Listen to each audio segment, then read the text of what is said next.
Hello everyone, welcome to my channel. আশা করি সবাই ভালো আছেন।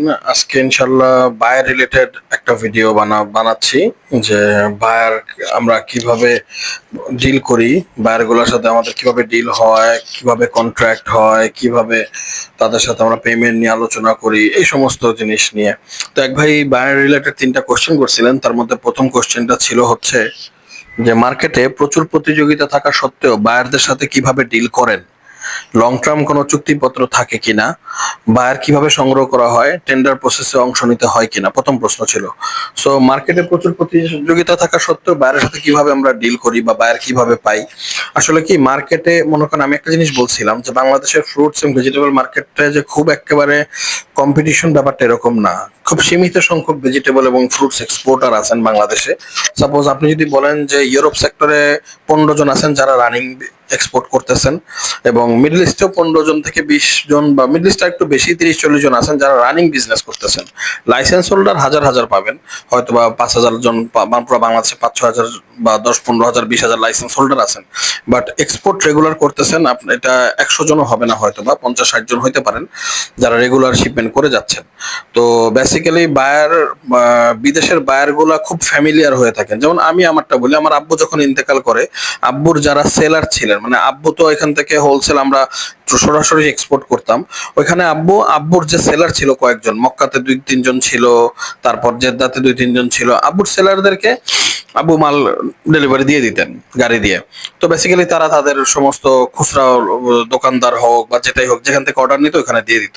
তো আব্বু ইন্তেকালের পরে কি হয়েছে যে আমাকে আব্বুর যে সেলার, যে মেইন সেলার ছিল কবির আঙ্কেল, উনি আমাকে ফোন দিছে যে সানি একটা কাজ করো, আমি তো মার্কেটটা তো আমি দেখি, তুমি আমার সাথে বিজনেস করো। সো এটা একটা পয়েন্ট যে আমি ওইখান থেকে একটা বায়ার পাইছি।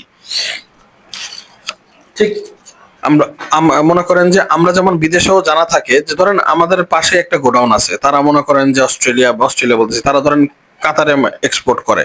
তো আমাদের জানা থাকে যে কাতারে সে কাদেরকে এক্সপোর্ট করে। ঠিক তেমনই মনে করেন যে ইটালিতে যদি আমরা যদি ইউরোপে যারা এক্সপোর্ট করি, আমরা এক একজনের বায়ার সম্বন্ধে টুকটাক কিছু ধারণা থাকে।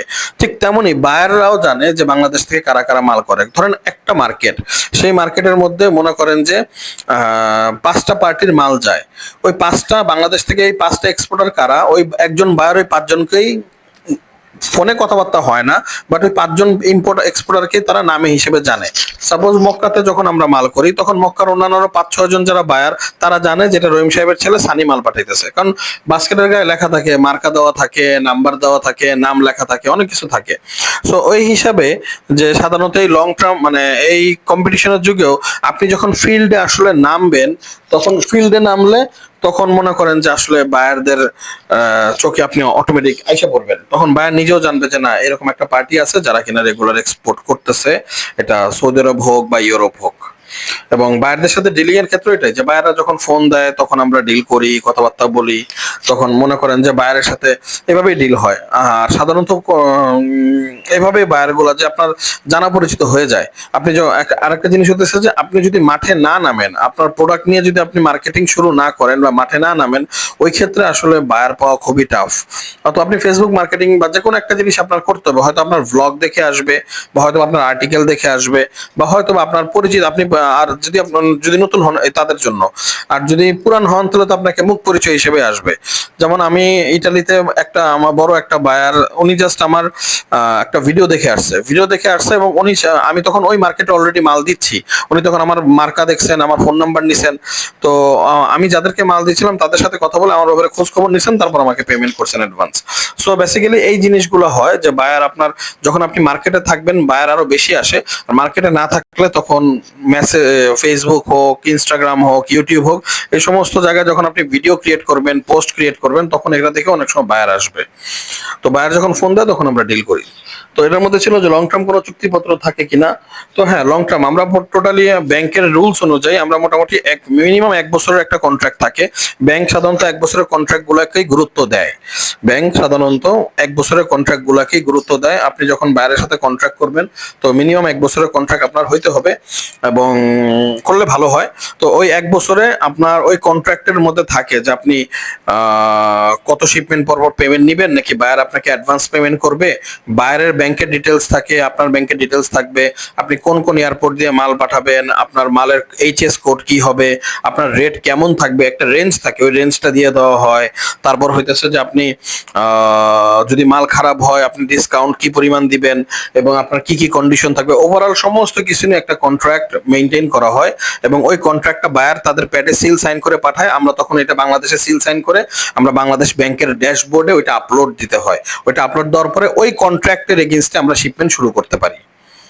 দেন আরেকটা হইতেছে যে বায়ার কিভাবে সংগ্রহ করা হয়। বায়ার কিভাবে সংগ্রহ করা হয় এটা তো আমি বললাম। দেন হইতেছে বড় ইম্পর্টেন্ট একটা কোশ্চেন আমি বলি, বায়ারের সাথে ডিলিং এর ক্ষেত্রে যেটা মেইন সেটা হইতেছে যে বায়ার আপনাকে, আপনি সবসময় চেষ্টা করবেন বায়ারের কাছ থেকে অ্যাডভান্স পেমেন্ট নেওয়ার। যদিও এটা খুবই টাফ, বাট অ্যাডভান্স পেমেন্ট যখন আপনি নেবেন তখন আপনার দিক থেকে আপনি সেফ থাকলেন। বাই চান্স যদি রাজি না হয় তখন বায়ারকে বলেন ঠিক আছে ভাই, আপনি একটা শিপমেন্ট আমি দিব, আপনি আমার একটা শিপমেন্ট যাওয়ার পর আপনি আমাকে সাথে সাথে পেমেন্ট করে দিবেন। বায়ার যদি আপনাকে ওইভাবে রেসপন্সিভ হয় তো ওইটাই করে দিবে। বা দুইটা শিপমেন্ট, একটা দুইটা শিপমেন্ট বন্ধ করে আপনি ধরেন দুইটা শিপমেন্ট দিলেন 10,000 ইউরোর, বায়ার সাথে সাথে আপনাকে যখন পেমেন্ট করে দিবে তখন আপনি নেক্সট শিপমেন্টের জন্য রেডি হলেন। আমি সাধারণত বায়ারদের সাথে ডিল করি 2 শিপমেন্ট 3 শিপমেন্ট এভাবে করে ডিল করি যে ভাই দুইটা হলে তারপর পেমেন্ট করে দিন বা তিনটা হলে পেমেন্ট করে দিন। বাস এরপরে আস্তে আস্তে একটা সম্পর্কের খাতিরে একটা রিলেশন হলে তখন একটা ডিলিংস এর ব্যাপারটা অন্যরকম, অন্য লেভেলে চলে যায়। দেন হইতেছে যে টেন্ডার প্রসেস অংশ না, না টেন্ডারে কিছু নাই, টেন্ডার প্রসেস অংশ না। আপনার মালের কোয়ালিটি যদি ভালো থাকে, আপনার রেটও যদি রিজনেবল হয়, বায়ার আপনার কাছে এমনি আসবে, বায়ার এমনি এসে অর্ডার দিয়ে যাবে। 2 নম্বর, বিদেশি বায়ার কি সারা বছর নিয়মিত পাওয়া যায়? হ্যাঁ, মোটামুটি আসলে কি মিডল ইস্টের যে বায়ার গুলা, মিডল ইস্টের সিজন শুরু হয় হইতেছে মার্চের শেষ থেকে নভেম্বর ডিসেম্বর পর্যন্ত মিডল ইস্টে ফ্রুটস এন্ড ভেজিটেবলের সিজন থাকে, 12 মাস পানের সিজন থাকে। আর ইউরোপের ক্ষেত্রে সাধারণত অক্টোবরের শেষ থেকে শুরু করে এটা অগাস্ট পর্যন্ত সিজন থাকে, জুলাইয়ের শেষ পর্যন্ত বা অগাস্টের শুরু পর্যন্ত সিজন থাকে। অগাস্ট সেপ্টেম্বর অক্টোবর এই 3 মাস বা 2.5 মাস সাধারণত ইউরোপে ফ্রুটস এন্ড ভেজিটেবল এক্সপোর্ট হয় না, কারণ ওই সময় তাদের নিজস্ব শীতকালীন সবজিগুলো ওই দেশে ম্যানুফ্যাকচার হয় বা উৎপাদন হয়, ওগুলো দিয়েই তারা কাজ করে, ওগুলো দিয়েই তারা উৎপাদন হয়, ওগুলো দিয়ে কাজ করে। সো এই সময়গুলোতে বায়ারকে অ্যাট্রাক্ট করার একটা সময়, বিশেষ করে আমের সিজন এবং কাঁঠালের সিজনে অনেক নতুন নতুন বায়ার পাওয়া যায় যারা কিনা মার্কেটে নতুন নতুন ঢুকতে চায়, নতুন নতুন আসতে চায়। তো ওই সময়গুলোতে আপনি যদি একটু বেশি ট্রাই করেন, যদি আপনি একটা আমের বায়ার পেয়ে যেতে পারেন যে আপনি রেগুলার আম এক্সপোর্ট করবেন, তাকে কোনো মতো যদি পেয়ে যেতে পারেন, ওই আমের বায়ার একসময় আপনার কাছে ভেজিটেবল এবং ফ্রুটস নেওয়া শুরু করবে, তখন ওই ক্ষেত্রে আপনার ভালো কাজ হবে। আরেকটা কোশ্চেন করছেন 3 নাম্বার, প্রতি মাসে গড়ে কত টাকার অর্ডার পান? অর্ডারের পরিমাণ কি নির্দিষ্ট নাকি বাড়ানো যায়? এটা ভাই ডিপেন্ড করে, এটা ডিপেন্ড করে। যেমন আমার যখন শুরু করছিলাম তখন আমরা ইতালিতে একটা শিপমেন্ট করতাম আর সৌদি আরবে একটা শিপমেন্ট করতাম। সৌদি আরবে শিপমেন্টের অর্ডার ছিল সপ্তাহে $6,000 থেকে $7,000, ইতালি শিপমেন্টের অর্ডার ছিল $10,000 কাছাকাছি। সো বেসিক্যালি সপ্তাহে তখন আমরা 20 থেকে 25 লাখ টাকার সেল করতাম। মাস শেষে 1 কোটি বা 70-80 লাখ 60 লাখ। তো ওটা আস্তে আস্তে আমরা বাড়ছে। যেমন আমাদের সৌদি আরবের আরেকটা বায়ার ছিল মাজেদা, মাজেদা আমাদের কাছ থেকে মোটামুটি সপ্তাহতেই মাল নিত 50 লাখ টাকার, সপ্তাহে প্রায় 50 লাখ টাকার মাল নিত, 40 লাখ টাকার মাল নিত, 30 লাখ টাকার মাল নিত। ঠিক আপনার এটা ভ্যারি করে যে আসলে কেমন অর্ডার হয়। আপনার বায়ারের যেমন রিসেন্ট গত জানুয়ারিতে আমাদের সপ্তাহে অর্ডার ছিল সপ্তাহে 3টা শিপমেন্ট করে ইটালিতে।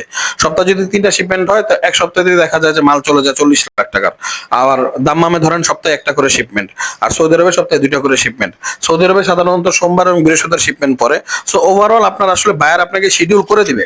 আপনি যখন একটা বায়ারের সাথে কন্ট্রাক্ট করবেন, বায়ার আপনাকে শিডিউল জানাই দিবে যে ভাই এই সময় আমার মাল লাগবে। সপ্তাহে মনে করেন রবিবার একটা ফ্লাইট করবেন, মঙ্গলবার একটা ফ্লাইট করবেন, বৃহস্পতিবার একটা ফ্লাইট করবেন, ধরেন এই 3টা ফ্লাইট করবেন। যে দ্বারা আমাদেরকে বলে দেয় যে ভাই প্রত্যেক সোমবার আর বৃহস্পতিবার একটা করে ফ্লাইট করবেন।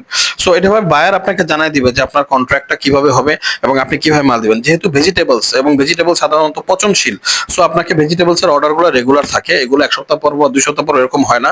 একটা দোকানে মনে করেন আজকে একটা যে ভেজিটেবল রয়েছে এটা আগামী কালকে পর্যন্ত চলবে, সর্বোচ্চ পরশুদিন পর্যন্ত চলবে, তারপরের দিন আবার নতুন ভেজিটেবলস লাগবে। সো আপনি রবিবার একটা ফ্লাইট করে সোমবার একটা মাল বাইরের হাতে পৌঁছায় গেছে, তার মানে বুধবার আপনার যদি ওইখানে তার চাহিদা যদি বেশি হয়, মার্কেট ডিমান্ড যদি ভালো হয়, বুধবার আপনার আরেকটা ফ্লাইট করতে হবে। ঠিক তেমনই এরকমই যে আপনার ভেজিটেবলস এবং ফ্রুটস এর ক্ষেত্রে অর্ডার রেগুলার থাকে, সারা বছরই মোটামুটি অর্ডার থাকে। তো আমরা আর কি 5 থেকে 6 কোটি টাকার অর্ডার বছরে করতেছি। তো এইভাবে আপনার থাকে, তো অর্ডার রেগুলার থাকে যেহেতু ভেজিটেবলস, এবং এটা যেহেতু পশ কোনো আইটেম না, এটা হইতেছে মোটামুটি একটা চাহিদা সম্পন্ন আইটেম। সো এটা অর্ডার রেগুলার রাখা হয়।